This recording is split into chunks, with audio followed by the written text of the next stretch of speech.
So hello guys, আপনারা কেমন আছেন? ভালো আছেন? আমাদের এখানে টুকুর টুকুর করে বৃষ্টি পড়ছে। বড় বড় কষ্ট আছে। এই দেখেন আমাদের গোলটা দেখাই আপনাদেরকে। এই দেখে সুন্দর সামনে একটা গাছ আছে।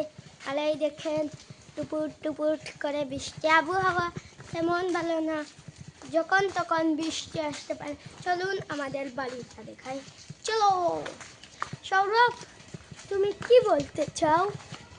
এইখানে ভিউটা অনেক ভালো। ওকে চলো লাইক করে দিন, সৌরভে ভাইয়া দেখেন কি করছে। লাইক করে দেন আর কমেন্ট শেয়ার করে দেন। একটু ভাই লাইক সাবস্ক্রাইব করে দিবেন। আমাদের সৌরভ ভাইয়া হয়েছে, আশা করি আপনারা লাইক সাবস্ক্রাইব করবেন। সুন্দর ভিউ আছে, এই দেখেন।